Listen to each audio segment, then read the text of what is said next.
Amen. Qui était là dimanche dernier?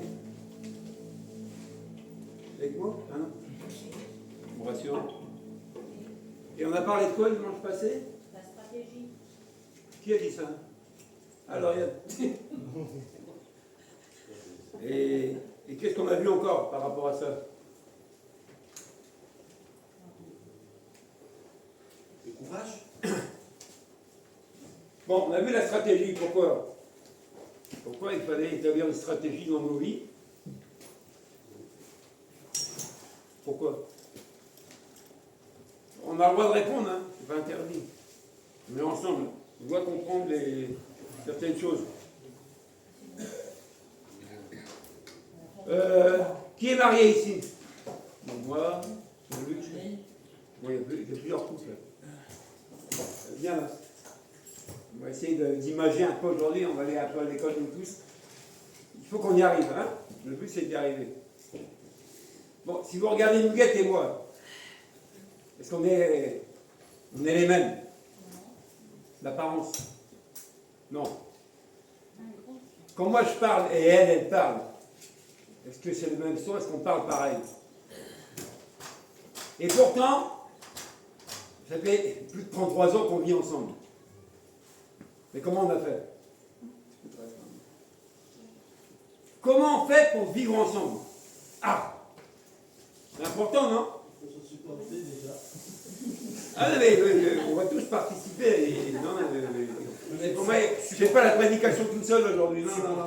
Il a deux significations. Tout le monde va travailler. Ouais. Tout le monde. C'est vrai. Parce que comme Jésus dit, il faut se supporter. Regardez bien. Dans ma commune, là, c'est ce... l'ancien maire de ma commune, son slogan, je crois, c'était vivre ensemble. Alors, vivre ensemble quand on est différent, c'est dur, hein? Mais c'était un peu le slogan de son élection avec le conseil municipal. Et le nouveau conseil municipal, eux, ils ont rajouté un mot. Comment? Le bien vivre ensemble. Ils n'ont pas fait beaucoup d'efforts. Ils ont suivi un peu ce que l'ancien maire avait commencé à faire. Et puis ils sont dit bien vivre ensemble. Mélenchon, c'est comment bien vivre? Donc alors, il y a vivre ensemble et bien vivre ensemble. Mais comment vous organisez comme vous êtes dans votre maison, vous qui êtes mariés? Sonia, c'est toi qui fais tout? Et Jean-Luc fait rien? À la baguette. Jean-Luc, c'est toi qui fais tout et Sonia fait rien? Comment on fait? On s'organise. Jean-Luc, comment vous faites? Non mais on a le droit de parler, c'est important. Qui prend le plus gros chez vous? C'est toi, Sonia, ou c'est Jean-Luc? C'est entre nous. Partagez. Là, c'est un terrain dangereux. Mais non! Mais vous savez, le but de Dieu, c'est quoi? Quand on dit que Dieu commence quelque chose, il ne lâche pas, il achève.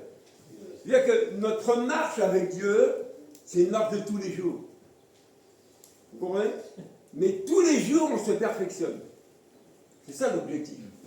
Ne cherche pas à être parfait sur la terre, tu n'y seras jamais. Donc c'est ça. Tu vas te casser la tête, tu vas même aller jusqu'au suicide peut-être, mais tu n'y arriveras pas. C'est impossible. Mais Dieu veut nous amener à une dimension haute. Hein. On dit la stature parfaite de Christ. Ça, c'est l'objectif. Ressembler à Jésus. On n'est pas Jésus. Non.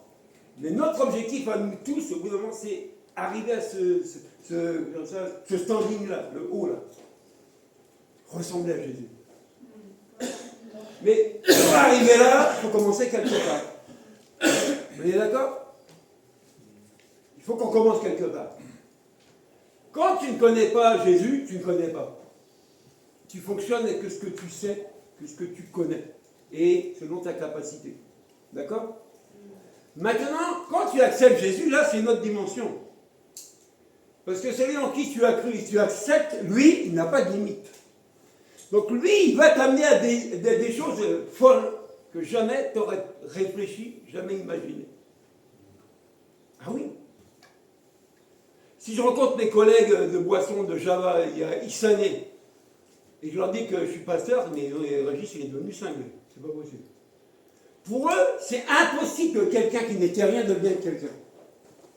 C'est impossible. Mais lisez la Bible. Des gens qui n'avaient pas une grande instruction, qui n'avaient pas beaucoup de valeur, Jésus les a choisis. On a vu quel exemple dimanche passé ici? C'est vrai, tu peux me rappeler ça? Une dame qui se comportait mal ou bien, comment elle s'appelait? Elle faisait quoi cette dame? Elle était prostituée. C'est-à-dire qu'elle piquait les bonhommes de tout le monde. Imagine la dame, elle passe, et par exemple Sonia, elle regarde par la fenêtre, elle dit j'en ai 30 tout de suite! Rab passe. Au Muguette, c'est pareil. Régis, tout de suite, ferme la fenêtre! Il y a Rab qui passe. Elle se prostitue. Mais est-ce qu'elle a continué à se prostituer? Alors, Pourquoi? parce qu'elle a été touchée. Parce qu'elle a rencontré quelqu'un qui l'a changé. C'est ça le but, l'objectif. C'est on a rencontré Jésus, c'est pour nous changer, pour nous transformer. Quand on parle souvent de la nouvelle naissance, on est tous nés de papa-maman, non, ici, non? On est d'accord? Mais on est né de nouveau avec Jésus. Vous comprenez? C'est-à-dire qu'il y a une nouvelle naissance, d'où une nouveauté de vie. Prends un exemple. Le gars, il arrive au monde, bébé, il grandit, mais c'est la catastrophe ce gosse-là, on ne sait même pas comment faire. Il est insupportable, il ne comprend rien, il est têtu, il est vulgaire, il est tout sauf bon. Bon, imaginez qu'on ait un processus, les parents, pour dire, bon, le gosse là, on a échoué. On recommence. On le remet dans ton ventre, et on fait en sorte que quand il va naître, il va être meilleur. Est-ce que c'est possible? Quand tu t'es trompé, tu t'es trompé. Les conséquences, c'est les conséquences. Mais avec Dieu, la grâce qu'on a, c'est qu'on peut toujours recommencer. C'est-à-dire que tu peux être né dans une famille bourgeoise ou une famille de clochards, peu importe. Quand tu acceptes Christ et que tu t'engages avec lui, il va te faire vivre une nouveauté de vie. Et c'est ça qui est beau. Parce que souvent on dira, le gars, de toute façon, il n'arrivera jamais à rien, c'est un bon à rien, on va l'appeler rien. Ça, c'est souvent les gens qui te connaissent, qui te calculent. Le Dominique, là, qu'est-ce qu'on va faire avec ce gars? Impossible. Ça, c'est nos critères à nous. Vous voyez? On regarde les gens, on écoute les gens et on parle comme ça. Mais les critères de Dieu sont tout à fait différents. On a un exemple à la Pentecôte, le Pierre qui était appelé le peureux. Comment le gars il peut se lever devant 3000 personnes et parler comme ça ouvertement? Plus de peur. Il avait une petite fille avant, même pas peur. Mais quelle capacité ce gars a reçu pour faire ça? Ok? Donc, on va essayer de comprendre comment on peut vivre ensemble. Bon, je ne vais pas les vivre chez Jean-Luc et Sonia, je risque de leur coûter cher parce que j'ai un bon appétit. Je risque de déranger un peu leur habitude parce que j'ai pas une manière de vivre qui n'est pas la leur. Mais quand je parle de vivre ensemble, c'est l'unité. Quand on parle de l'Église, comment nous qui sommes différents, on peut vivre ensemble. Si je prends Odilia qui est de Sainte-Lucie, elle n'est pas de mon origine, elle est des îles là-bas. Donc sa manière de vivre, ou comment elle a grandi, comment elle est née avec ses parents autres, je ne connais pas. Mais Odilia, en acceptant Jésus, et moi en acceptant Jésus, on est tenus de vivre ensemble. De communier ensemble. L'Église, c'est ça, c'est nous tous ensemble. Pour un seul Dieu, on a le même. Elle a le même Dieu que moi. Elle a la même Bible que moi. Vous comprenez? Donc, si on ne sait pas comment faire, on a un modèle. Il est là. Et vous l'avez tous. Alors des fois, on n'y arrive pas, mais on n'y arrive pas pourquoi? Est-ce qu'on ne comprend pas quand on lit? Vous voyez? Mais je dis, dans sa grâce, Dieu a tout mis en place. Vous voyez, quand on parle de l'Église en général, l'Église ne fonctionne pas, chacun fait ce qu'il veut. Il y a de l'ordre. Et on va lire, c'est une grande lecture, c'est tout le chapitre 4 d'Éphésiens qu'on va lire, mais on ne va pas y arriver, on ne va peut-être pas tout voir aujourd'hui, mais vous allez comprendre que Dieu a tout mis en place, et si on suit ses directives, on ne peut pas échouer. Même le plus mauvais doit réussir, avec l'aide des autres. Oui ou non? Alors, on va prendre un tableau, peut-être que ça va nous parler mieux. Bon, ça, c'est une maison, hein. Il faut la détruire, elle va tomber. Alors, comment cette maison peut tenir, fonctionner. À la base, c'est 2 personnes. On va prendre le couple. Hein? On va mettre monsieur et madame. Et après, ce qui découle, en principe, c'est les enfants. Et là, allez, on va faire. Si je fais un clocher, ça va vous choquer, mais enfin, bref. Oh bah oui. Bon, et ça, c'est l'église.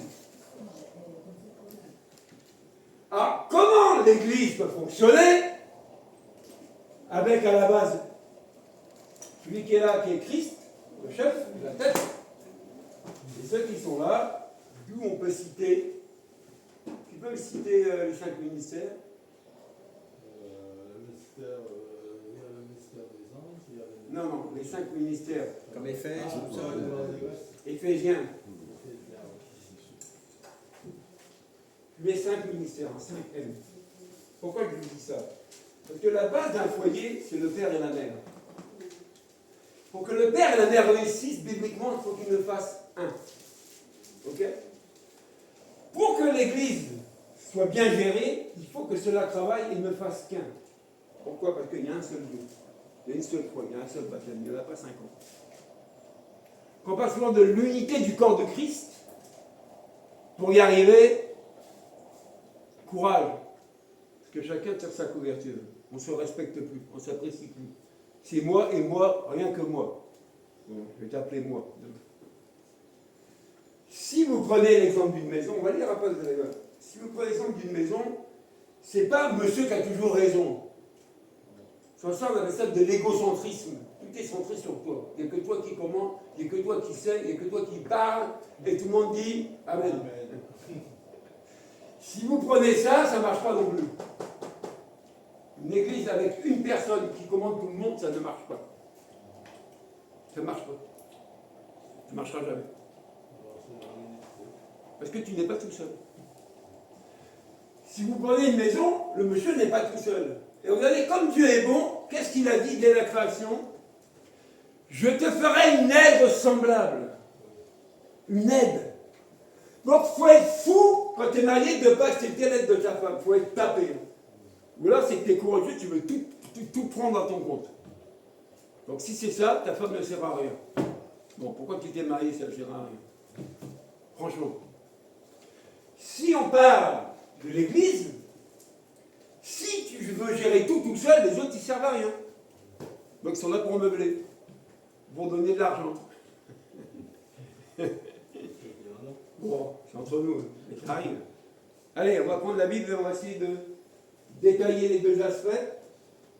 Et vous verrez que, avec la grâce de Dieu, on y arrive. Si seulement on veut faire des efforts et on veut lâcher ce qu'on doit lâcher. Éphésiens 4. Donc j'ai pris la version Summer parce que les mots sont un peu plus forts que dans ce groupe.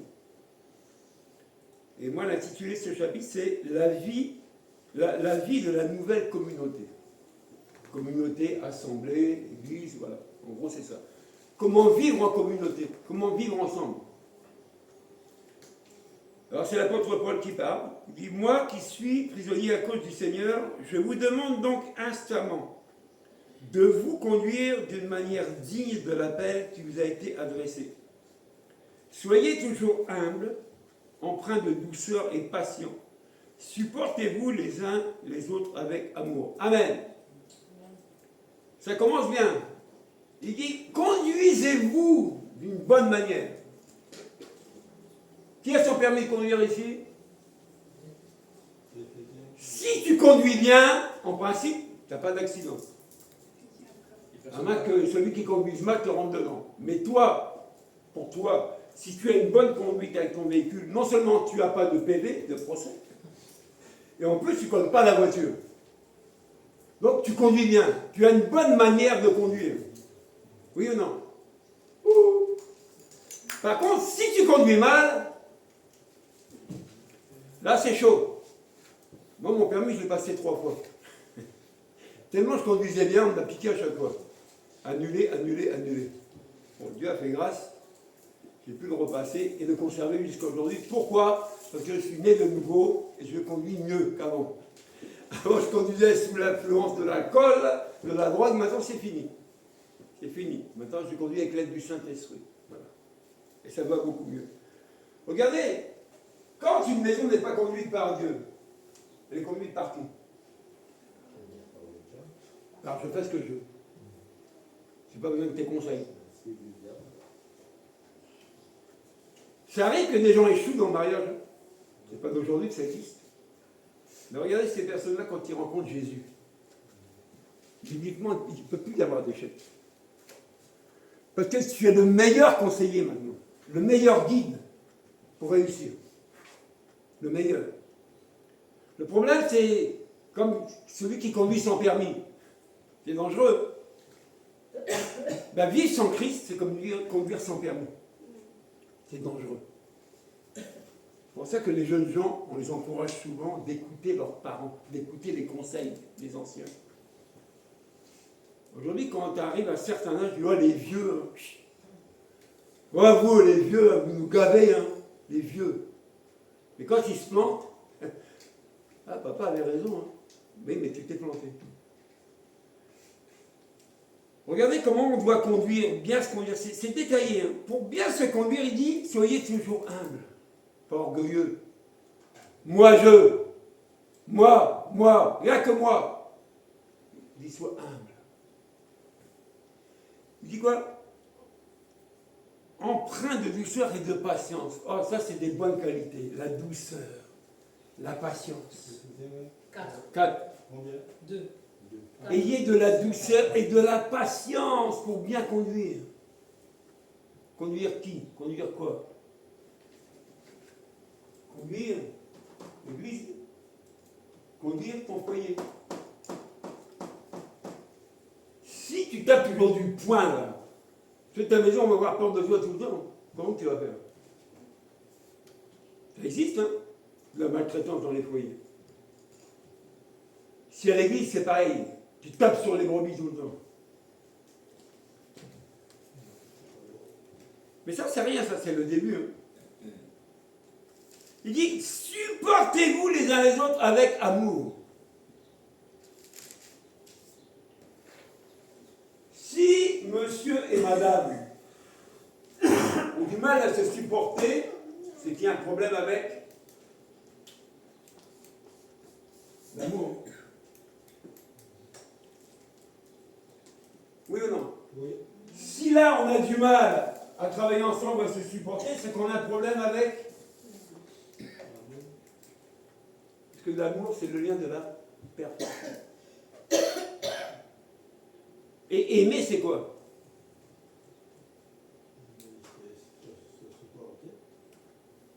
S'accompagner. Comment tu peux aimer quelqu'un qui est mauvais, qui est méchant à longueur de journée et tu ne te sépares pas de lui? Comment tu fais? Comment tu fais? Tu pries. Et comment on fait? Moi, je me pose la question, comment on fait? Moi, j'ai toujours dit, ce qui est gagnant tout le temps, c'est l'amour. Comment Christ nous a gagnés, nous? Parce qu'il était beau, parce qu'il était à la croix, parce que quoi? Comment Christ a fait pour nous gagner, nous qui étions des rebelles et tout ce que tu veux? Comment Dieu a fait pour que l'arabe, la prostituée, ne prostitue plus? Comment elle a fait? C'est en manifestant de l'amour qu'on gagne les jours. Mais attention, il ne faut pas toujours prendre l'amour le sens du poil hein, pour accepter tout. Attention. L'amour selon Dieu corrige aussi et reprend. Ah oui, mais ça on n'en veut pas par contre. Si par exemple je vois mon frère Dominique faire des bêtises, et que je l'aime Dieu, après tout je démerde, hein, il verra bien, hein, c'est chacun pour soi. Hein. Est-ce que je l'aime?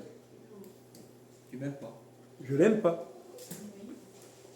Parce que si je l'aime, je dois aller voir Dominique. Dis Dominique, mon frère, arrête de faire ça. C'est pas bien. Tu veux de l'aide, on va t'aider. Ça, c'est aimer. Amen. Si par exemple, dans mon foyer, je vois ma femme qui fait des choses qui ne sont pas bien, ça peut arriver, ou elle vice versa. Parce que souvent les deux. On n'est jamais clean. Il y a toujours des choses à corriger. Mais on va y arriver, normalement. Et que je ne lui dis pas. Parce que je l'aime. Imaginez Ma femme qui... Non, c'est un cordon bleu, elle me fait à manger. Vous voyez pourquoi je me porte bien. Si je venais qu'un jour, elle mette beaucoup de sel dans le bourguignon. Les aiguilles. Ou dans le tête frite. Et parce que je l'aime tellement, je lui dis pas. Bon, c'est ça, elle aimait. Mais elle va continuer à mettre beaucoup de sel. Hein. Non, mais elle va continuer à mettre beaucoup de sel. Je ne sais pas si vous comprenez ce que j'essaie de vous expliquer pour le vivre ensemble. On se doit de se dire la vérité. Pour dire, ma chérie, tu as pris du temps pour faire cuire ta viande, pour éplucher les patates, les carottes et les navets, mais sincèrement, tu as mis trop de sel. C'est parler avec douceur et amour. C'est pas, ouais, qu'est-ce que t'as foutu une tonne de sel dans la bouffe. Merde, c'est pas possible. Qui va foutre une bonne femme pareille? Je suis vulgaire, grossier peut-être. Mais c'est la vérité, des fois ça se passe comme ça. Qui m'a foutu un bonhomme pareil, il n'est pas capable de balayer la maison? Et pourtant, on est ensemble là. Et pourtant, on est ensemble là. Et pourtant, on va aller vivre aussi ensemble. Regardez ce qui se passe souvent dans les différences. Moi, je dis, je rends gloire à Dieu. Le beau modèle, c'est Jésus avec ses 12. 12 gars différents, il a réussi à les mettre d'accord. Franchement. Il y a un temps record, 3 ans. Nous, on a plus de 33 ans de vie ensemble, on n'est pas encore d'accord sur chaque point. Mais on travaille à ça. Hein. Pour dire que c'est pas gagner la vie chrétienne du jour au lendemain comme ça. C'est une marche. Quand on dit conduisez-vous d'une bonne manière, c'est qu'il y a une raison.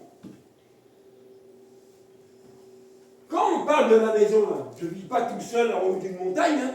Non. J'ai des voisins. Hein. Quand on parle de l'église, là, il y a des gens qui nous regardent, qui nous observent. Mais quand j'ai une mauvaise conduite, quand je parle mal, vous voyez, on dit souvent les murs ont des oreilles. Hein. Si c'était vos proches de chez toi et que ça crame bien chez toi, ils vont penser quoi? Ah, c'est ça? Non, on pensait que. Ils sont pas si différents. Tu pensais. Vous voyez? Quand tu lis la Bible, il y a ce qui a été écrit. Mais tu ne dois pas t'arrêter à ce qui a été écrit. Tu dois pratiquer ce qui a été écrit. Et notre dimension, notre challenge, notre difficulté viennent de. On doit se conformer aux Écritures, mais on n'a pas l'habitude. Parce qu'il y a un qui va nous faire la guerre, on va le lire. Il s'appelle le vieil homme. Notre vieille nature, notre passé, c'est ça qui nous fait la guerre. Souvent, ça revient. Vous savez, le gars qui était mauvais, il accepte Jésus. Normalement, il est calme. Mais des fois, il y a encore des sursauts qui remontent. Hein? Ça sort de vous. Le vieil homme, il se réveille des fois. Des fois, on dit ton passé te suit. Prenez une personne qui a échoué dans beaucoup de domaines.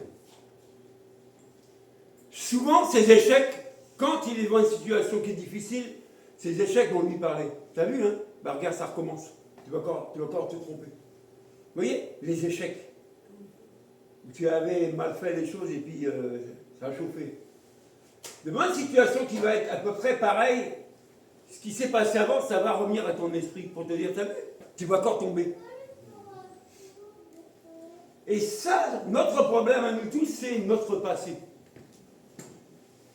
Bibliquement, le passé doit être passé. On doit vivre des nouvelles choses selon Dieu. Nouveauté de vie. C'est-à-dire que si ta vie était gâchée, foutue, Christ te donne une nouveauté de vie. En gros, une nouvelle chance de réussir. Mais c'est lié à l'obéissance. On continue? Efforcez-vous de conserver l'unité que donne l'Esprit dans la paix qui vous lie les uns aux autres. Ah. Qu'est-ce qui me lie à mon frère Dominique? Qu'est-ce qui me lie? Christ? L'Esprit, l'amour? L'unité de l'Esprit? Oui ou non? Oui. L'Esprit est combien? Hein? Il n'y a qu'un. Mais il n'y a qu'un esprit, le Saint-Esprit. Il n'y a pas 50 esprits. Si j'ai reçu le Saint-Esprit lui aussi, on doit fonctionner comme ça, dans ce lien-là. Ben oui, on est liés. Oui ou non? Quand on parle mari et femme, souvent on dit c'est les liens du mariage, les liens. Voilà pourquoi on doit arriver à faire un. On est liés. Tu acceptes Christ, tu es lié à Christ. Oui ou non? Ça va, Gina? Oui. C'est comme des loups. Sincèrement, déjà hier, je ne savais pas ce que j'allais prêcher aujourd'hui, parce que normalement, j'avais demandé à mon frère Jean-Luc. Et puis, je tombe sur ce passage, je commence à lire, je dis, oh là là, mais voilà, c'est la recette. C'est la recette pour le bien vivre ensemble. C'est la recette pour l'Église. Elle est là la recette. Elle est sous nos yeux. Et puis on se fait toujours la guerre, alors que la recette, on l'a là. On met toujours du sel dans le bourguignon. Ben la recette, elle est là pour enlever le sel. On continue? Il y a un seul corps et un seul esprit. De même, Dieu vous a fait venir à lui, en vous donnant une seule espérance, celle à laquelle vous êtes appelés. Il y a un seul Seigneur, une seule foi, un seul baptême, un seul Dieu et Père de tous, qui règne sur tous et qui agit pour tous et qui est en tout. Cependant, chacun de nous a reçu la grâce de Dieu selon la part que Christ lui donne dans son œuvre. C'est bien ce que déclare l'Écriture. Il est monté sur les hauteurs, il a emmené les captifs et il a fait des dons aux hommes. Or, que signifie s'il est monté? Cela implique qu'auparavant il est descendu jusqu'en bas, c'est-à-dire sur la terre. Celui qui est descendu, c'est aussi celui qui est monté au-dessus de tous les cieux, afin de remplir l'univers entier. C'est lui qui a fait don de certains, comme apôtres, comme prophètes, comme prédicateurs de l'évangile, et d'autres encore comparables à des bergers comme enseignants. Il a fait don de ces hommes pour que les membres du peuple soient rendus aptes à accomplir pour leur service en vue de la construction du corps de Christ. Amen. Amen. C'est-à-dire que pour la construction de l'Église, que j'ai dit, je bâtirai mon Église, amen. Pour que cette Église soit bâtie, il a fait des dons. Il a mis des ministères en place. Pour que ces ministères-là donnent à ceux qui les rejoindront, ce qu'on appelle les brebis ou autres, d'être des disciples. Ça relève de quoi? Ça relève de l'enseignement. Ça relève de la prière. Ça relève de l'obéissance. Ça relève de la loyauté. Quand quelqu'un se met par exemple là, au pupitre, et qui délivre un message, qu'est-ce qu'on fait de ce qu'on a entendu? C'est ça le problème. Qu'est-ce qu'on fait? En principe, quand on prêche la parole de Dieu, le but c'est quoi? C'est de continuer d'aller de l'avant, mais en se corrigeant. Prenez ce passage-là, il est prêché depuis X années et on le prêche encore. Oui. Ça démontre qu'on a besoin de compréhension. Peut-être que cette prédication aujourd'hui, tu ne la comprends pas, mais demain, tu peux la comprendre. Mais pour que tu la comprennes demain, il faut que tu restes attaché à Christ. Oui ou non? Oui. Mais si par exemple je dis, ouais, espèce de bon à rien, t'as rien compris, hein? Allez, fous-moi le camp, bon à rien. Il va comprendre quand? Pas jamais. Voilà pourquoi il y a des arguments forts dans la Bible. Patience, douceur. Et c'est ce qui nous manque souvent. Des fois, c'est tellement les choses à répétition que tu pètes un câble du c'est pas possible. C'est 2 ans que je lui dis la même chose. 2 ans! Pas possible. Bon, est-ce que nous, on a changé du jour au lendemain? Oui, si je prends ma propre vie, mon propre témoignage, je bénis Dieu pour les pasteurs que j'ai rencontrés. Parce que si j'avais pas eu de patience, je ne serais pas là aujourd'hui. Je ne serais pas là. Tu peux accepter, tu vas visiter un frère et il te reçoit avec des coups de poing, il te fait dégager les escaliers. Et puis le lendemain, tu l'acceptes dans ton église. Ben, si tu n'as pas d'amour, tu dis, ne me faites pas rentrer celui-là. Il m'a reçu chez lui, il m'a insulté, il voulait me cogner. Le pasteur Gilbert que vous connaissez. J'étais sous une phase de guérison intérieure, de délivrance de médicaments neuroleptiques, et puis j'étais pas bien. Et quand tu n'es pas bien, souvent, tu veux rester tout seul. Et pour rester tout seul chez toi, souvent on s'enferme dans notre chambre. Laissez-moi tranquille, je ne veux voir personne. Ça vous est jamais arrivé? Ouh. Jamais ça vous est jamais arrivé, ça? Quand on a jusque-là, ça t'arrive jamais de te dire, laisse-moi tranquille. Je vais être tout seul. J'étais dans cette phase-là. Et me guette qui me voyait un peu, parce qu'elle me connaissait, et je lui appelais le pasteur. Le pauvre gars. Je lui ai dit, dégage, je te... Je touche pas à la porte de ma chambre. Mais le lendemain, à l'église, il m'a accepté. Il m'a embrassé. C'est pas ça l'amour. C'est pas ça la patience. Heureusement qu'il y a des hommes comme ça. Heureusement qu'il y a des membres de l'église qui sont comme ça pour te garder attaché à Christ. Parce que imaginez que cet homme aurait lâché prise. Dans la phase où j'étais, il y avait que deux solutions. Soit que Christ me guérit, soit que je tombe pire qu'avant. Prenez quelqu'un qui boit beaucoup, qui arrête de boire pour un temps. S'il ne suit pas son traitement ou beaucoup de choses, au bout d'un moment, il va retomber. Et quand il rechute, c'est pire qu'avant. La Bible le dit. Quand un démon est sorti d'une personne, il s'en va, il vagabonde. Mais à bout d'un moment, il va revenir. Il va regarder s'il y a encore quelqu'un dans cette maison-là. Mais on dit que s'il trouve la maison ornée, balayée, c'est-à-dire qu'il n'y a plus la présence de Dieu, il revient avec 7 pires. Vous voyez, d'où le danger quand tu quittes la présence de Dieu longtemps. Tout ton passé, tout ce qu'il y a derrière toi, au bout d'un moment, ça va revenir. Pas au galop, hein, tout doucement. Le diable est subtil, hein. Il n'y a que des choses, des années en arrière, tu avais lâché ça. Parce que tu as accepté Jésus. Mais au bout d'un moment, ces choses-là reviennent doucement. On se dit, mais qu'est-ce qui se passe? Mais il se passe que tu as lâché Christ, mon ami. Et ça revient comme si c'était normal. Le rôle de l'Église, c'est quoi? Que nul ne soit privé de sa grâce. Amen. Le but d'un foyer, c'est d'aller jusqu'au bout. Tempête ou pas tempête, on a pris une décision, on a fait un choix. On va ensemble jusqu'au bout. L'Église, c'est pareil. Jésus a dit, les portes du Jésus de mort ne prendront pas contraire. C'est l'Église de Christ. Comprenez? L'Église. Mais pour que l'Église fasse la volonté de Dieu, il faut que nous-mêmes, on soit à même de lâcher des choses, de se corriger. De toute façon, on n'y arrivera pas. C'est pas possible. Qu'est-ce qui fait que des gens sont souvent là? Ils se séparent. Pourquoi? Parce qu'il y a un des deux qui ne veut pas lâcher.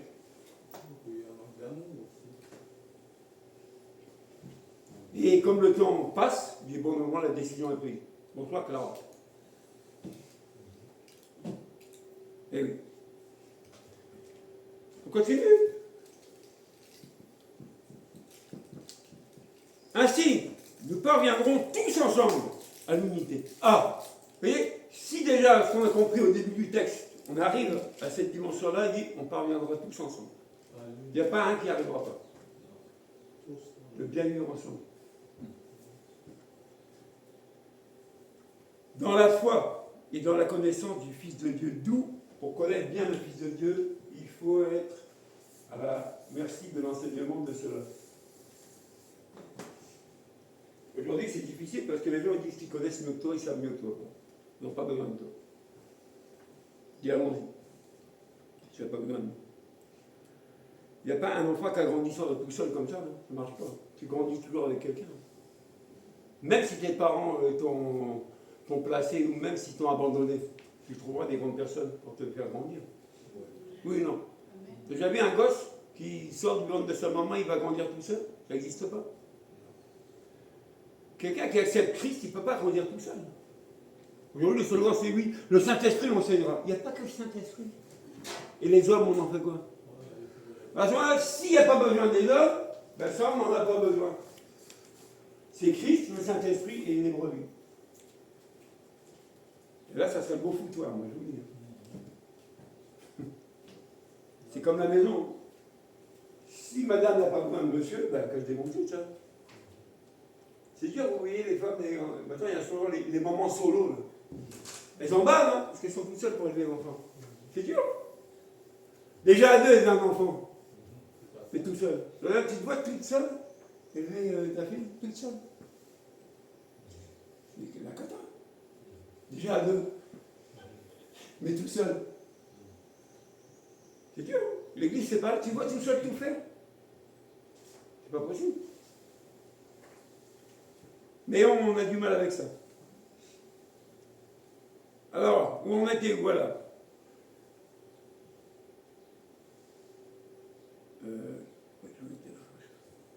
Ainsi, nous parviendrons tous ensemble à l'unité dans la foi et dans la connaissance du Fils de Dieu, à l'état d'adulte, à un stade de maturité où se manifeste la plénitude qui nous vient de Christ. De cette manière, nous ne serons plus des petits enfants ballottés comme des barques par les vagues et emportés çà et là par le vent de toutes sortes d'enseignements à la merci d'hommes habiles à entraîner les autres dans l'erreur. Amen. On parle souvent des faux ministères. Notre frère Ismaël, tout à l'heure, en a fait part. Hein, que tu peux être induit en erreur. On peut te conduire dans des choses qui ne sont pas vraies et justes. Tu peux lire la Bible, chez toi il faut le faire, mais peut-être que tu comprends mal le texte. Donc si tu n'es pas encadré par les dons que Dieu a fait à l'Église, amen, tu risques d'avoir un faux raisonnement et d'amener d'autres dans l'erreur aussi. C'est pour ça que c'est important de suivre les Écritures et d'écouter l'enseignement qu'on t'apporte. Amen. Prenez le même exemple d'une maison. Le père, la mère et les enfants. Si les enfants en font qu'à leur tête et qu'ils n'écoutent pas leurs parents, ça va être quoi les conséquences, à votre avis? Je vous donne en mille. C'est l'échec. Quand tu dis à un enfant, ne fais pas ceci, ne fais pas cela, et qu'il le fait, qu'est-ce qui arrive? Que tu lui avais dit. Oui, non? Mon chéri, arrête de fréquenter ces gens-là, ils sont pas bien. Oh, mais maman, c'est mes potes, mais ils sont gentils. Puis un jour, oui, bonjour madame, gendarmerie nationale, votre enfant est chez nous. Moi, j'y suis passé. Je vais sonner, votre enfant est chez nous, à la brigade. Vous pouvez venir en chercher. Je n'ai pas écouté. Je pensais être grand. Finalement, je n'ai pas grand. Ça arrive. Mais ça arrive aussi dans les foyers. Le mari qui n'écoute pas sa femme. Souvent, c'est ça, hein, nous les bonhommes. Le mari qui n'écoute pas sa femme, souvent. Chérie, je t'avais dit. Oui, mais je t'avais dit. Et c'est arrivé. Alors, le problème, souvent, c'est que on dit, oui, c'est vrai, ma chérie. Tu m'avais dit, je n'ai pas fait attention, je me suis planté. Mais au lieu qu'on te pardonne, on te pardonne aujourd'hui, le lendemain, ta femme revient. Chérie, je t'avais dit. Chérie, je pensais que tu m'avais pardonné. Imaginez ici à l'église, quelqu'un fait une erreur, on dit, ah mon frère, on te pardonne. Puis le lendemain, on y remet l'erreur, si vous vous souvenez. Donc on ne lui a pas pardonné.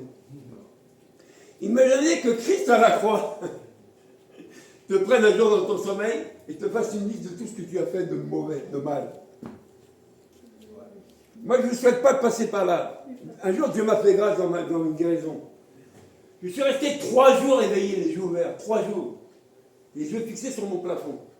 Et vous voyez ce que je voyais sur mon plafond? Toute la liste de mes bêtises. 3 jours, ça dure. Mon Dieu. Ben, quand tu sors de là, tu dis merci Jésus pour le pardon. Amen. Je ne sais pas si vous voyez un peu cette dimension de... Il faut expérimenter ça. Hein. J'ai vu ma vie défiler pendant 3 jours. Mais j'ai souffert. Et qu'est-ce qui m'a guéri? Christ m'a pardonné tout ça. Donc je suis libre. J'ai plus de compte à rendre à personne. Même le diable, je n'ai pas de compte à lui rendre. Vous comprenez, c'est ça. Nous tous, on a fait des erreurs. Nous tous, on a fait des mauvaises choses dans la vie. Mais Christ nous a pardonné. Qu'est-ce qu'on fait du pardon de Christ dans nos vies, dans notre quotidien? À se faire toujours des reproches à n'en plus finir, et puis des histoires, puis ça monte, puis ça descend, puis des querelles, et puis... Oh, qui n'a jamais fait d'erreur? Sincèrement, qui s'est jamais trompé? S'il fallait qu'à chaque fois qu'on se trompe, on ait Jésus sur le dos, mon ami, déjà ta conscience t'accuse. Si tu n'as pas Christ, c'est chaud. Comment on fait? Vous croyez que le roi David, quand il a fait une bêtise là, que le prophète l'a mis sous le nez, il était fier? Quelle attitude il a fait? Il dit oui. Il s'est repenti. Oui ou non? Les erreurs qu'on fait, c'est pas fait pour nous tuer qu'on appartient à Christ. C'est pour nous apprendre et pour nous corriger. C'est tout. C'est pas pour nous disqualifier. Mais maintenant, est-ce qu'on accepte la correction? Est-ce qu'on accepte les conseils de l'autre? Parce que le vivre ensemble, c'est pas toi tout seul qui as raison. Il y a d'autres personnes qui sont là. Tu dois pouvoir écouter les autres. Ah oui. Mais c'est pas fini le texte.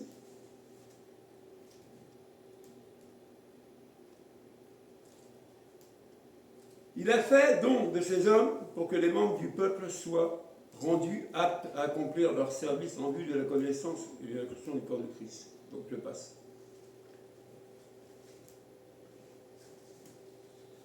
De cette manière, nous ne serons plus des petits enfants ballottés comme des barques par les vagues emportées ça et là par des vents de toutes sortes d'enseignements, à la merci d'hommes habiles à entraîner dans l'erreur. Au contraire, en exprimant la vérité dans l'amour, on revient toujours au même sujet, nous grandirons à tout égard vers celui qui est la tête Christ. C'est ce que je disais comme exemple.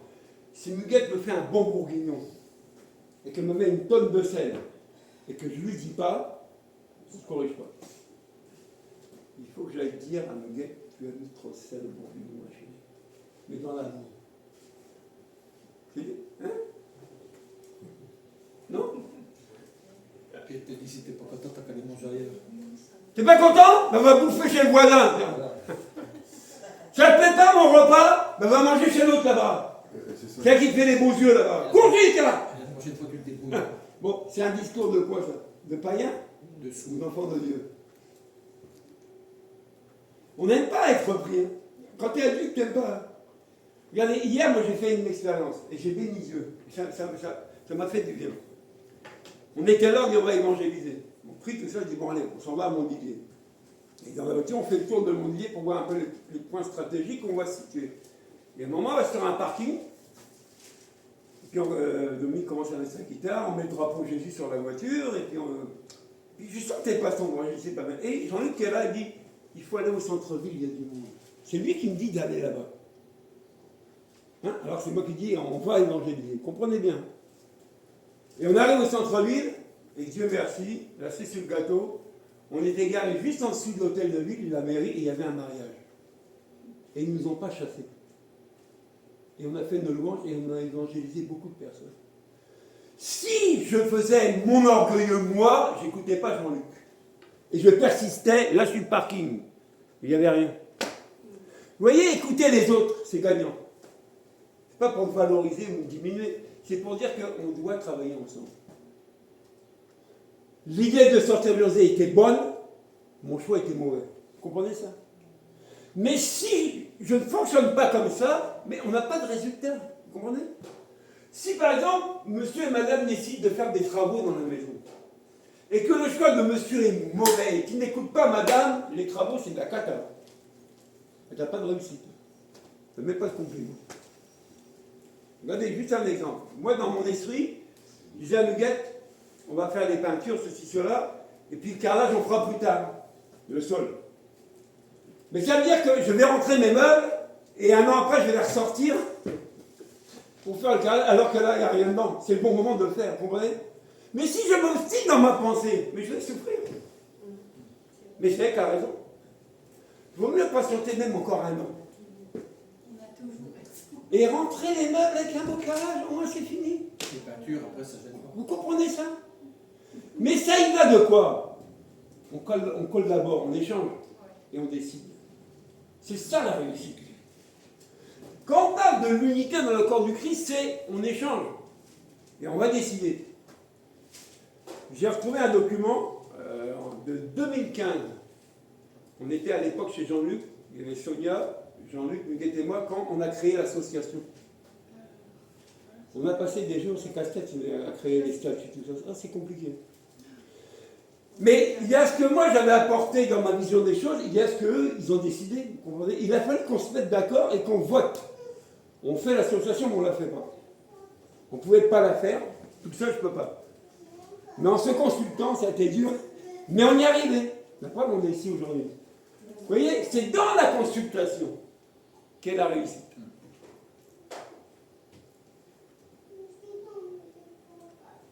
C'est ensemble, une seule chaîne, on y arrive. C'est ensemble, avec une vision, on y arrive. Amen, amen. Mais reprenez le texte, regardez, c'est là que ça devient intéressant. Là encore, ça ne parle pas de trop.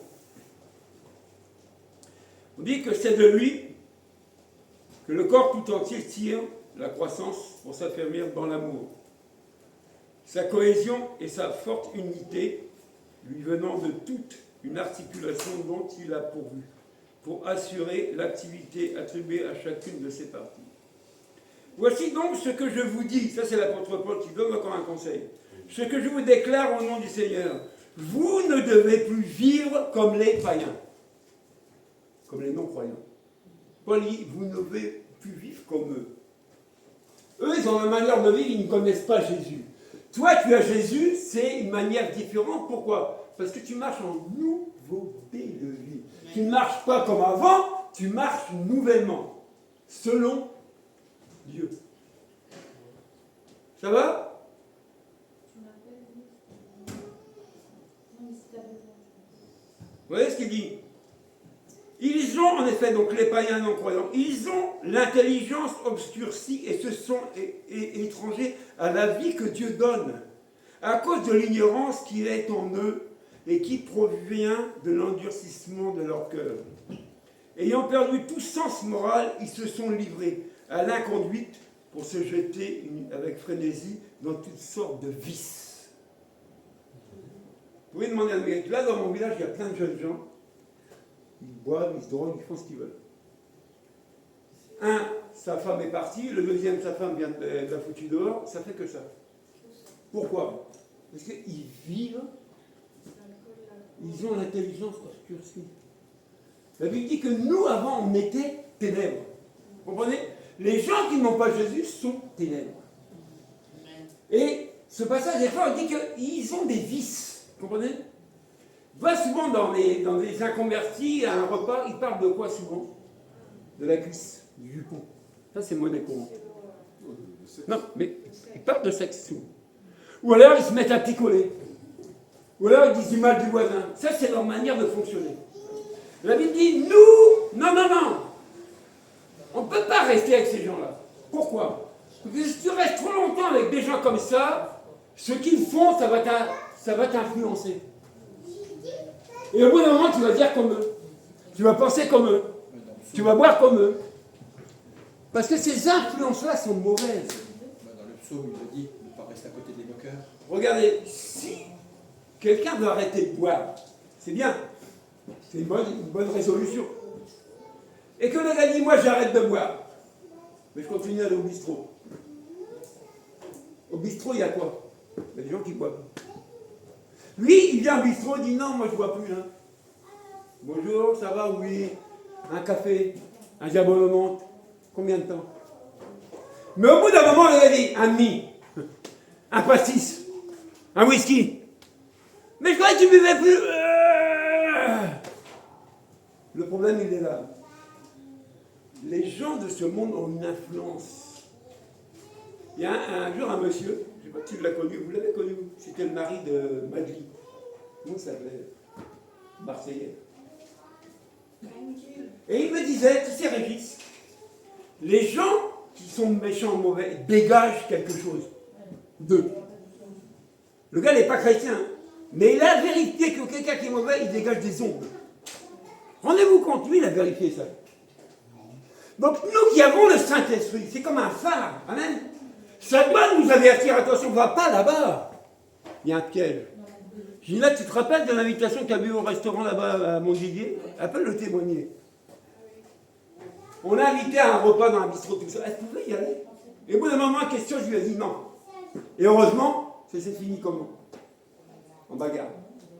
Bon, imaginez si Gina était partie là-bas sous l'invitation des gens. Et il y a une descente de flics, Gina est pris dedans. Madame, mais je suis chrétienne. Ah bon? Ah, c'est ça les chrétiens? Vous picolez aussi, vous battez? Quel témoignage? Il n'est pas dit qu'il ne faut pas parler à ces gens-là, attention. Il ne faut pas dire ce que je n'ai pas dit. Mais ne t'assois pas régulièrement de ces gens-là. Tu vois que leur propos, leur manière de parler, un jour, tu vas l'adopter aussi. Regardez le discours, beaucoup de nos jeunes, même dans nos assemblées. Ouais, ça kiffe, ça marche. Mais c'est l'expression de dehors, ça. Qu'est-ce que ça vient faire ici? Non, mais qu'est-ce que ça vient faire ici? Ouais, le daron, la daron. Dans l'église, tu entends ça? Mais c'est quelle éducation? Excusez-moi, c'est quelle ça? Moi, j'ai du mal à comprendre. Quand tu sois dehors, que les jeunes parlent comme ça, oui, mais quand les jeunes me disent, il faut les corriger. On n'est pas dans le monde, hein. On est chez Dieu, là. Je vais voir quelque part. Ce passage est fort. Hein. Ils disent que qu'aucun mot grossier ne sorte de votre bouche. C'est écrit. C'est les gens du monde qui ont des mots grossiers, c'est pas chez Dieu. Souvent, sous l'effet de la colère, la lave, ça sort et ça brûle. Il dit non, faut arrêter ça. Hein. Moi, je dis, quand j'ai relu tout ce chapitre-là, j'ai considéré que c'est Jésus qui me disait ne fais pas ci, ne fais pas ça. Et là, c'est une autre dimension. Là, c'est pas l'apôtre Paul, il y a des années, X années que je n'ai pas connu, qui raconte. Hein. Je me suis dit, c'est comme si Jésus me disait, Régis, arrête de faire ça. Régis fait comme ci, comme ça. Essayez de relire ce chapitre 4 là, en croyant que c'est Jésus qui vous parle directement. Tu ne vas pas obéir? Tu ne t'obéiras pas? Tu vois, c'est comme les enfants. Tant que c'est le moment, l'enfant il s'en fout un peu. Mais dès que papa il se pointe, ah! Là le gosse il dit, oh! Là c'est pas le même qui arrive. Ah mes côtelettes! Et heureusement qu'on corrige les enfants. Heureusement. Cela consiste à vous débarrasser de quoi? De votre ancienne manière de vivre. Celle de l'homme que vous étiez autrefois et qui se corrompait en suivant ses désirs trompeurs. À être renouvelé contre votre esprit et votre intelligence. Et à vous revêtir de l'homme nouveau, créé conformément à la pensée de Dieu, pour être juste, saint et conformément à la vérité. Amen. C'est l'ancien Régis qui était comme ça. L'ancien Régis qui se vautrait dans le péché. L'ancien Régis qui s'asseyait au bistrot. L'ancien. Mais c'est comme si Jésus disait, Régis, ne retombe pas de ces gens-là, tu vas retomber dedans. Vous comprenez ça? Ne retourne pas t'asseoir là-bas, c'est pas bon. Tu peux lire le psaume 1, s'il te plaît, relis. Le psaume 1. Arrête de fréquenter ces gens-là, c'est pas bon pour toi. Ils vont te tirer dans des histoires. Quand on parle qu'on a un ennemi, on en a un. Mais il est rusé, je vous dis, il est rusé. Comment cet ennemi-là a pu faire descendre un grand roi comme Salomon? À cause de qui? À cause de quoi Salomon est tombé? Il n'y a pas plus grand que Salomon. Ben, il a commencé à faire des temps. À cause des femmes. C'est dit. Mais à cause des femmes. Des femmes, attention, étrangères. C'est-à-dire que quand tu acceptes Christ, tu fais partie de la famille de Dieu. Amen, tu fais partie de l'Église. Tout ce qui est étranger à l'Église, au bout d'un moment, si tu connais beaucoup de relations avec ces gens-là, c'est mauvais. Fais attention, il y a des pièges. Mais il y a des pièges. Hein. Nous, quand les familles, j'ai arrêté avec cette famille-là. Dernièrement, ils m'ont invité, je n'y ai pas été. Je n'ai même pas répondu. Pourquoi? Parce qu'à chaque fois que tu t'assois avec cette famille-là, on mange, on boit et on raconte que des cochonneries. Et je savais bien que là, ça sera encore une fois de plus. Je dis, c'est fini, je n'y vais plus. Ils vont peut-être me bouder, ils diront ce qu'ils voudront, ça ne me dérange pas. Moi, je me préserve, vous comprenez? Je me garantis. Je ne veux plus m'asseoir avec ces gens-là pour entendre des propos comme ça. Comprenez? Mais c'est un choix. Un choix de rester vrai, un choix d'être faux, d'être corrompu, et de s'asseoir avec ces gens-là. C'est mon choix. Maintenant, le choix a des conséquences. Hein. On va me rire, on va me critiquer, on va tout me dire. Ça ne me dérange pas, on l'a fait à Jésus. On l'a fait aux disciples. Donc je ne suis pas épargné, on me le fera aussi.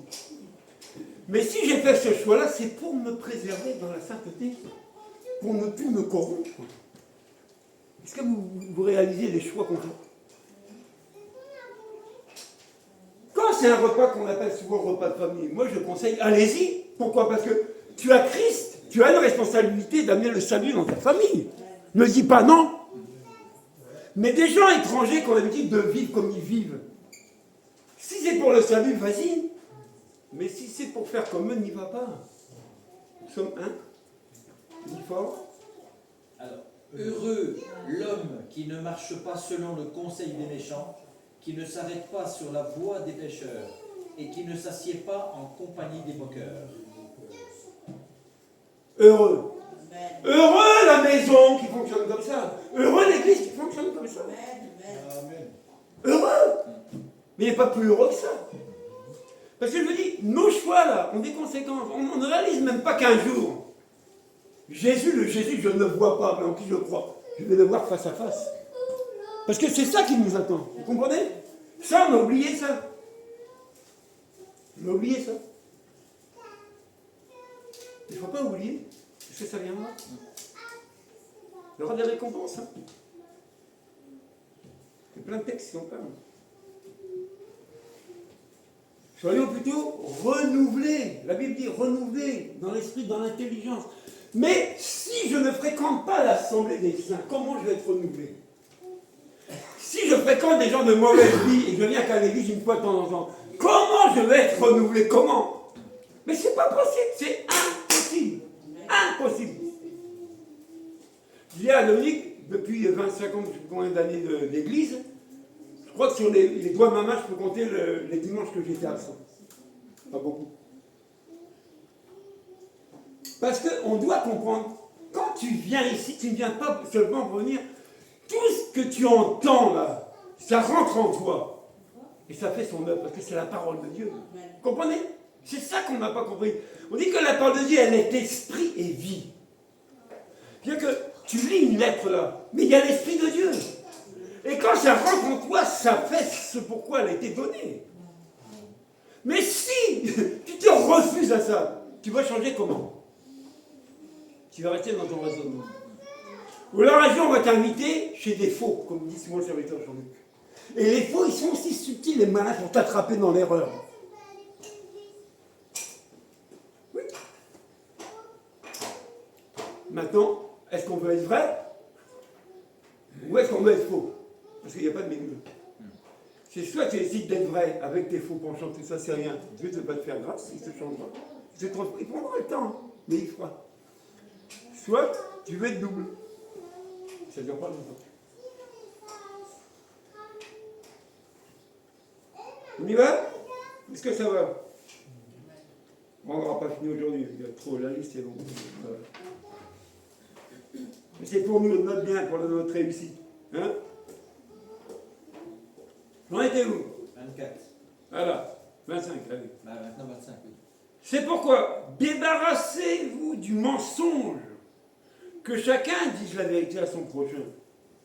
Nous sommes membres les uns des autres. Amen. Mettez-vous en colère, mais n'allez pas jusqu'à pécher. Que votre colère s'apaise avant le coucher du soleil, ne donnez pas prise au diable. La colère de l'homme n'accomplit jamais la volonté de Dieu. Qu'est-ce qu'on appelle colère? Regardez, je suis calme là, ma femme me fait quelque chose qui ne me plaît pas, je commence à monter. Ouais! La colère commence à monter, non? Mais il ne doit pas rester comme ça. Je ne peux pas garder ça. Au bout d'un moment, il faut qu'elle parte. Mais non, il ne faut pas la nourrir ni entretenir ta colère. Ça c'est la rupture. Regardez, on vient de le lire. Ils disent que chacun dise la vérité à qui? À son prochain. La vérité, ce qui est vrai, ce qui est juste. L'Église doit fonctionner avec ça. Ici, je vous l'ai toujours dit, question ne va pas, venez me voir, on en parle. Si tu ne viens pas me voir, comment je peux le savoir? Je ne suis pas dans ton esprit. À moins que Dieu me révèle des choses, oui. Mais à part ça, vaut mieux qu'on s'assoie à deux, qu'on se parle dans la vérité. On va arriver au passage où il dit pardonnez-vous réciproquement. Il y a que j'ai fait une erreur. Tu ne vas pas me descendre. Tu ne vas pas me tuer. Selon la Bible, tu dois me pardonner. Maintenant, si mon erreur est grave, tu dois me pardonner, mais tu dois aussi me dire la vérité. Dominique, ce que tu as fait n'est pas bien. Je te pardonne. Mais corrige-toi, mon homme. On va t'aider. Hein? Ça, c'est le sens, c'est le bon sens. Mais si je dis que Dominique, ce que tu as fait n'est pas bien, Dégage. t'es excommunié. Excommunié. Regardez ce qui s'est passé au niveau de l'Église catholique dernièrement. On a ordonné des prêtres et le pape était contre. Il n'était pas d'accord. Il n'a pas donné son aval. Regardez le souk que ça fait. Il parle d'un schisme dans l'Église catholique.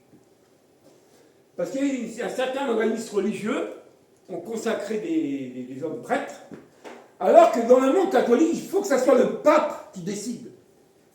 Vous comprenez? Si le pape n'a pas dit oui, tu ne peux pas faire. Je reviens un peu à cette image-là.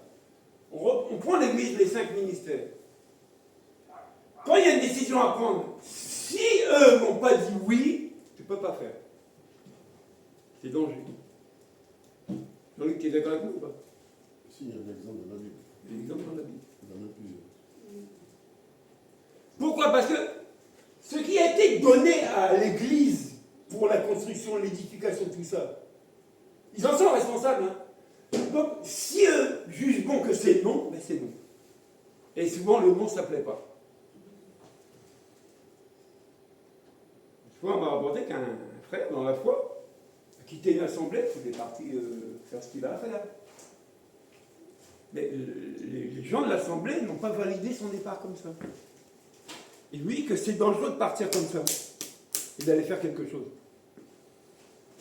Moi, quand j'ai quitté l'apôtre Galet, vous voulez le voir aujourd'hui, hein, et que j'ai commencé à bosser tout seul, un jour je relis les actes des apôtres, je dis, oh là là, j'ai fait la plus grosse de mes bêtises. Je suis parti me voir, je dis, pasteur, je suis parti sans ta bénédiction. Ça ne peut pas aller chez moi. Vous voyez souvent les enfants qui claquent la porte des parents, là. Ouais, Dieu! Ah! Bon, t'as eu la bénédiction de tes parents pour partir? C'est passé comme un voleur. Tu les as même insultés en partant. Moi, je suis pas fier, je l'ai fait plusieurs fois. Mais plusieurs fois, je suis revenu parce que j'avais faim, parce que j'étais malade, parce que j'étais fauché. Et une maman, comme une bonne maman, m'a repris gentiment, elle dit, bien mon chéri. Elle m'appelait ma poule, ma mère. Voilà, elle m'appelait mon coq. Mais pour dire que, vous voyez, le cœur des parents, c'est comme le cœur de Dieu. Quelqu'un de responsable parent connaît son enfant. Le nôtre, on s'en rappelle, il avait été amouraché d'une jeune fille, on lui a dit, Samuel, lui, elle n'est pas faite pour toi. Il a continué. Il s'est même marié sans nous. Pour faire, bah oui, il a fait grave. Heureusement qu'on a pardon. C'est chaud, hein. T'entends des klaxons, on dit, c'est quoi? Ah, c'est un mariage chez ton fils qui se marie, toi t'es chez toi. Et nous, on n'est pas invités, les parents. Mais je vous dis, quand je vous parle de l'amour du pardon, je ne vous parle pas d'une image, hein. Des choses que j'ai vécues, que je vis. Mais l'enfant, il vient toujours à la maison. Et après, il a divorcé. Un parent connaît son enfant, je suis désolé. Ceux qui sont là connaissent le troupeau. Oui, non. S'ils te disent non, sois patient. Maintenant, si tu veux voler tes propres ailes, tu demandes audience, tu les rencontres, tu dis je veux partir. Et pas. Des gens qui étaient ici, je les ai reçus dans la pièce là-bas, ils voulaient partir. On ne sait pas, je dis pas. Mais on s'est séparés en bon terme. Je les vois encore aujourd'hui, on s'embrasse, on est content. Ils sont ailleurs peut-être, mais on est dans le corps du Christ, vous voyez? On est toujours dans cette unité. On n'est pas parti fâché ou en colère. C'est ça qu'on a du mal à comprendre. Pourquoi on en arrive des fois à des émotions? Parce qu'on ne sait plus se parler. C'est dehors qu'on parle, pas ici. Et souvent c'est ça le problème. C'est comme souvent mari et femme. Tu dis rien à ton mari, puis tu vas tout raconter chez le voisin. Ou tu dis rien à ta femme, tu vas tout raconter chez la voisine. Ah, tu sais, ma bonne femme, oh, mon mari me gave. Et pourtant, vous vivez ensemble. Quelle ambiance. Surtout si vous dormez dans le même lit, quelle ambiance. C'est comme si, c'est à l'hôtel du cul tourné, chacun de son côté. Je t'aime moi non plus. Je t'aime non plus. Mais on peut rester là ensemble et puis on s'aime pas. Hein. L'hypocrisie, c'est quoi? C'est quoi l'hypocrisie? Faire semblant. Un semblant. Des masques, tu vois. Bah, hypocrite veut dire comédien. Hein. Le mot en grec, ça veut dire comédien. Moi, je n'ai pas fait le grec. J'ai fait le français, puis encore. Ouais, mais quand tu changes le Je mot. fais encore des fautes d'orthographe. C'est des comédiens, on est comédiens. Bon, on en était où? Que le voleur cesse de dérober, qu'il se donne plutôt de la peine à travailler, honnêtement, de ses propres mains, pour qu'il ait de quoi donner à ceux qui sont dans le besoin. Ne laissez aucune mauvaise parole franchir vos lèvres. Ayez au contraire des paroles empreintes de bonté, qui aident les autres à grandir dans la foi selon les besoins. Ainsi, elles feront du bien à ceux qui vous entendent. Amen. Amen. Aucune mauvaise parole ne soit sur vos lèvres. Rappelez-vous, on avait dit dernièrement, ne maudissez pas, mais bénissez. Ne dites pas des mauvaises paroles, mais dites des bonnes paroles. Et la Bible dit, c'est à cela que vous êtes appelés. Et si vous prenez le début du texte, l'apôtre Paul nous rappelle, vous êtes appelés. Par la grâce de Dieu, il vous a appelés. Mais il dit, conduisez-vous d'une bonne manière. Pourquoi on doit bien se conduire? C'est-à-dire, comme ça, on ne pique pas ton permis. Mais les gens de l'extérieur qui ne connaissent pas Jésus vont le connaître à travers ta manière de te comporter. Et c'est ça qui attire le regard des gens. Tu n'es pas comme les autres. Tu ne parles pas comme les autres. Tu ne décides pas comme les autres. Pourquoi? Parce que j'ai accepté Jésus. Et Jésus m'a donné une nouvelle naissance, une nouveauté de vie. Vous comprenez? Mais cette nouveauté de vie m'amène à me débarrasser des mauvaises choses. Aujourd'hui, nous tous, on accorde des mauvaises choses en nous. Hein. Je vous l'ai dit. Même quand tu fermeras tes yeux et accordes des mauvaises choses, tu n'auras pas fini sur cette terre. Mais c'est biblique. Tu ne peux pas être clean à 100% sur la terre. C'est impossible. C'est impossible. Impossible. Mais c'est pas parce que c'est impossible que tu dois rester dedans. Non, ça n'a rien à voir. Mais non. Mais c'est parce que- Tu sais, le processus de Dieu, c'est comme un enfant. Quand tu arrives nouvellement avec Jésus dans l'église, par exemple, au tout début, tu es comme un enfant, un bébé qui vient de naître. Tu vois? Maintenant, quand un bébé vient de naître, il y a des parents qui prennent le bébé en charge pour le nourrir, pour changer les couches, pour l'éducation. Quand tu arrives dans l'église, tu es la même image que le bébé. On va te donner un biberon. On va changer tes couches. Mais tu vas être pris en charge, on l'a vu par ça. Pour que tu grandisses bien. Pour que tu sois enseigné. Pour qu'un jour, quand tu seras adulte, on en parle dans la Bible, à taille adulte, tu puisses aussi voler tes propres ailes. Vous voyez, moi, quand je suis allé mes premiers pas à l'église, j'ai rencontré ces gens-là. Ils m'ont aidé, je vous l'ai dit, le pasteur que je voulais cogner m'a pas rejeté. Quand il me voit, même, il peut voir n'importe quand, même si j'aurais besoin de son aide, je l'appelle, il serait là. C'est l'amour. L'amour ne rejette pas les gens. Ne les critique pas. Mais s'il n'y a pas ça, comment tu peux grandir? Mais aujourd'hui, les gens ne veulent plus de ça. Ils pensent qu'eux tout seuls, ils peuvent y arriver. Comme un gosse qui claque la porte à ses parents à 16 ans ou 15 ans et qui part en vrille. Hein. Puis quand tu le vois dans la rue, c'est triste. Hein. Ça fait pitié. Et combien d'enfants de Dieu qui ont quitté la maison comme ça? Ça fait pitié quand tu les vois. Quand ils sont assez que les gens du monde ils parlent pareil. Ils vont dans le même endroit qu'eux. C'est triste. Nous, on a un témoignage, un frère qu'on avait connu. Un frère qui a échoué dans son mariage. À cause des gens de l'église. Je dis bien à cause de certaines personnes qui étaient dans une église. Ils l'ont mal conseillé. Bon, finalement, la dame, elle est partie. Mais le gars de tristesse, il a quitté l'église. Il s'est mis à boire. Et moi, quand je le rencontrais, parce que je travaillais dans des magasins, il sortait du magasin avec des bouteilles. Il disait, mon ami, ça va, non, ça va pas. Je dis, allez, reviens à l'église, reviens. Mais si j'avais pas cet amour-là pour lui, comment on aurait pu gagner ce gars-là? Pour que de nouveau il soit assis dans la maison de Dieu. Et il ne boit plus. Tout le monde ne ferait pas ça. Hein. Mais qui m'est venu en aide, moi, dans mes déboires? Je sais qu'elle a reçu de l'amour. Le pasteur Chalmin, que vous connaissez comme ça de nom, qui est venu plusieurs fois ici, il n'était que frère à l'époque. Il venait chez moi jusqu'à des 3h30, 4h du matin pour me parler de Jésus. Parce que j'en avais besoin. Muguette en avait besoin. J'étais insupportable.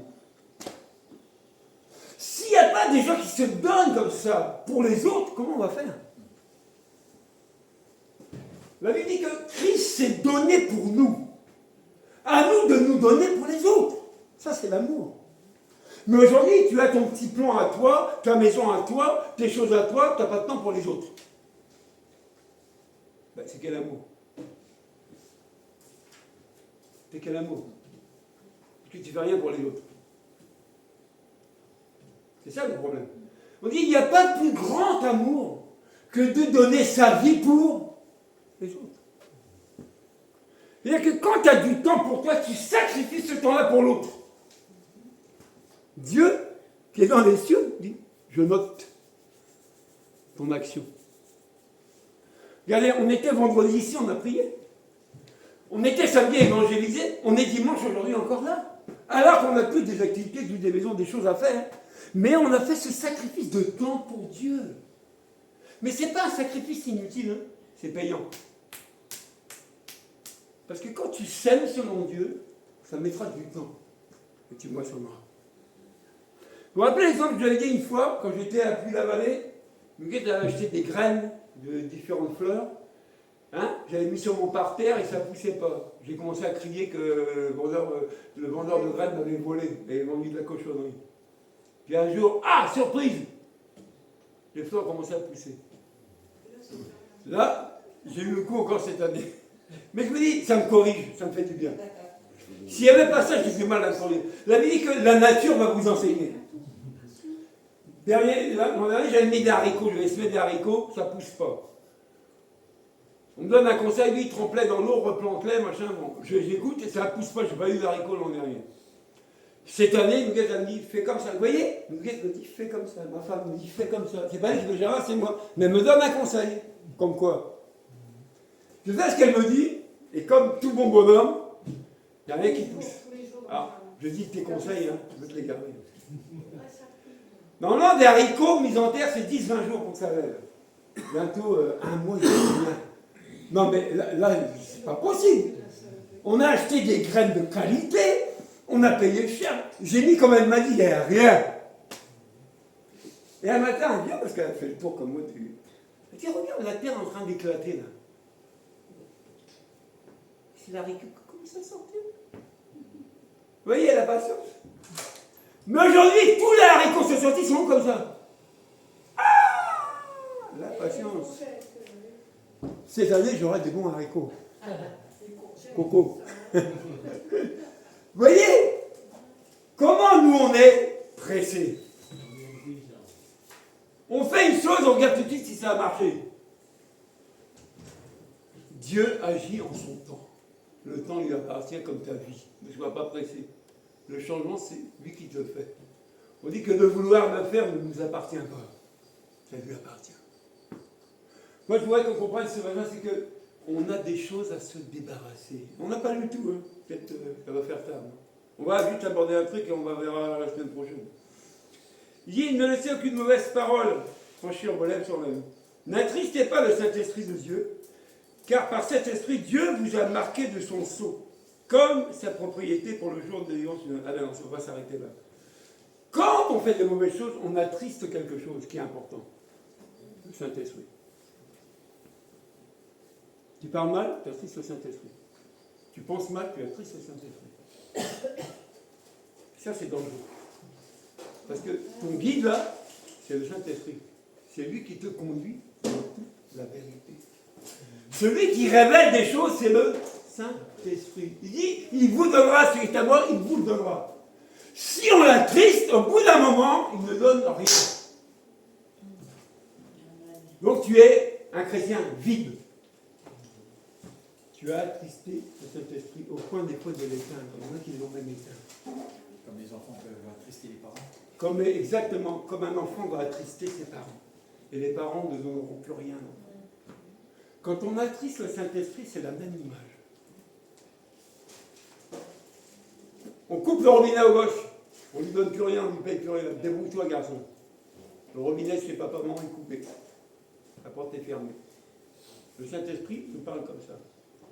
T'en fais qu'à ta tête, tu ne veux pas m'écouter, tu veux rester comme ça. La bénédiction est coupée. Tu attends. Quand on parle souvent de l'église, des assemblées, il n'y a pas une qui se ressemble. Mais bibliquement, on est dans le corps du Christ, parce qu'on est tous différents. Et c'est ça qu'on a du mal à gérer.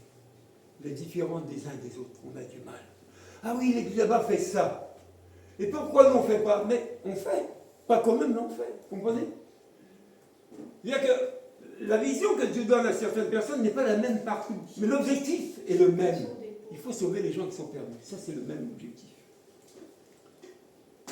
Prenez la manière, par exemple, des Ivoiriens de célébrer le culte. Vous allez voir que ce n'est pas la manière des Français, des Européens. Prenez les Congolais, leur manière, la forme du culte, ce n'est pas la même que nous. Mais c'est le même Jésus. Parce que la Bible dit, il y a un seul Dieu, un seul Seigneur, un seul baptême, une seule foi. Mais le problème, c'est qu'il y a diversité de dons, diversité. Et notre problème, c'est que ces différences-là, on n'arrive pas à travailler ensemble. Et ça crée beaucoup de problèmes. Beaucoup. Pourquoi? Parce que les gens qui nous regardent ne sont pas bêtes. Ils ont des yeux et des oreilles aussi. Et ils doivent se dire, mais quel beau bordel chez les évangéliques. Quel souk là-haut. On finira sûrement dimanche prochain. Mais pourquoi je vous dis ça, ou un autre dimanche, mais pourquoi je dis que c'est important ces textes-là? Reprenez ce chapitre 4. Vous allez jusqu'au chapitre 5, au premier verset, qui dit « Puisque vous êtes des enfants bien-aimés de Dieu, suivez l'exemple de votre Père. Que votre vie soit dirigée par l'amour, de même que Christ nous a aimés et a livré lui-même sa vie à Dieu pour nous, comme une offrande et un sacrifice dont le parfum plaît à Dieu. » En gros, suivons l'exemple de Christ qui a été fidèle avec son Père. On va prier. On a la solution pour vivre dans l'unité. On a tous les moyens pour le faire. Ça dépend de nous. Dieu ne nous a rien caché. Il nous a déjà tout dit. Donc tu ne peux pas être surpris des choses qui arrivent, il t'a déjà tout dit. Maintenant, est-ce qu'on accepte, nous, de se remettre selon les écrits à notre place? Est-ce qu'on accepte de se corriger? À l'image d'un foyer ou de l'église, est-ce qu'on accepte?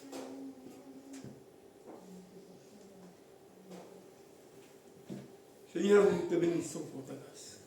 Je te remercie pour ta parole qui est vérité.